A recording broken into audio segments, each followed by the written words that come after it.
Hey everybody, it's Bruce here from WaterBear, the College of Music, and today we're going to talk about 5 things you should never do on stage. Number 1, talk drivel. What happens here is people fail to appreciate that the set is a thing in its entirety. So they rehearse the songs, and then the bits between the songs they somehow think of as a separate thing to the gig. Well, it's not. It's all you on stage. So it may be that you're going to have a good day, and that interaction with the crowd in between the songs is going to flow naturally and easily, and it's all going to be super cool. I wouldn't bank on it. Chances are the gig won't be perfect, sound won't be quite right, maybe there's not as many people in the crowd, all sorts of stuff going on in your head.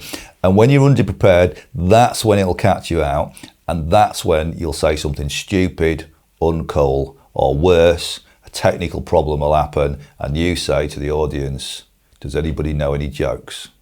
Which is like holding up a massive flag saying, we're a bunch of amateurs, will you please go to the bar and spare us all this painful embarrassment? So my advice is just prepare it. Just prepare exactly what's going to go on between songs. And I'm talking about everything from guitar changes. So you know if there's a guitar change or something like that, there's a little bit of time you got to fill. So plan what you're going to say. Doesn't mean you can't be spontaneous, because if it's going well and you want to be spontaneous, then that's fine. But you always know you can land back on the script and you will have a professional gig. It's not hard, is it? It's not rocket science. Number 2 in the series, things you should never do at a gig, is be surprised when something breaks. It's going to break. A string's going to break, an amp's going to blow up. So don't sit there going, oh, blimey, I wasn't expecting that. The bass amp's blown up. That's what bass amps do. So everything's got to have a spare. Everything's got to be rehearsed. You know you're going to bust a string, so what's going to happen next? I've seen some big gigs where bands have been banking on that gig going well. Someone pops a string and there's not even a spare guitar. It's nuts. Number 3, things you should never do is overrun. Do not let your set overrun. It's just not fair on the other bands, but the knock-on effect for you is the ripples of this band aren't professional. It's really uncool. It's a small scene these days. Bands need the support of other bands to get through. And that's why you'll find a much nicer breed of rock star in 2020 than you would have done in 1980. It's because to get through, we need teamwork and we need support. And if you blow that by overrunning because you're having a great time, it's just massively uncool, so please don't do it. Number 4 is fail to control the pace of the set. And drummers, I'm talking to you, because the singer has got the stage. They can control the interaction with the audience. There's a massive responsibility on them.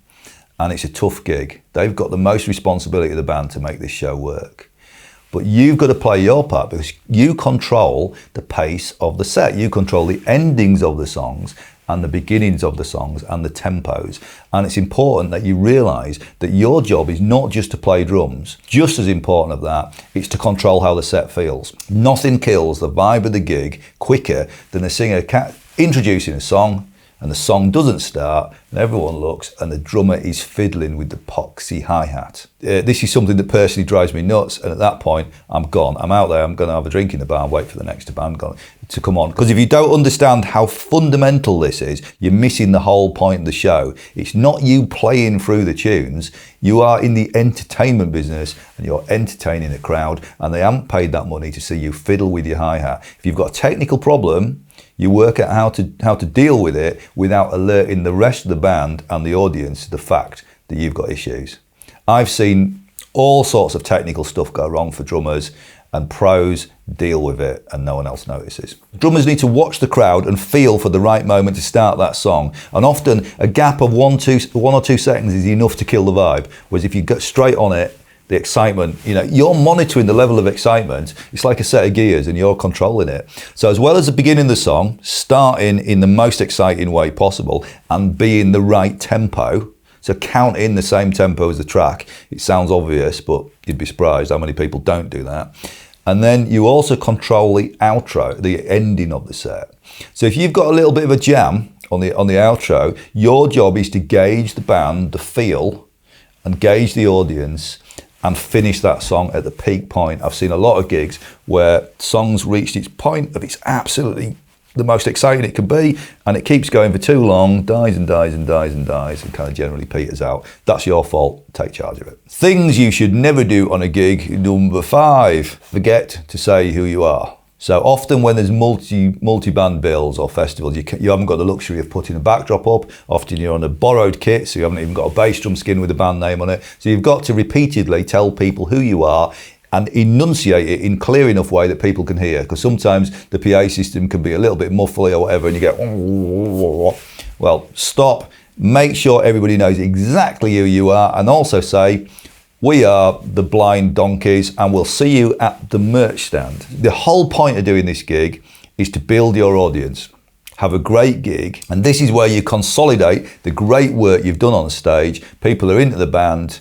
You'll seal the deal when they meet you at the merch stand and discover what amazingly cool people you are, and you'll sign some stuff and you'll sell some stuff. And if you do those 2 things well, you'll break even on your support tour and you'll make money on your headline tours. It's as simple as that. So thank you for listening. I hope that's helpful. And don't forget, as always, if music's become a really important part of your life with your band or your solo career, we do this stuff day in, day out at WaterBear. You can do a degree, you can do a master's, you can study on site in the heart of Brighton or online anywhere in the world. So drop us a line. Be very interested to hear about you, your plans and your music and how we can help.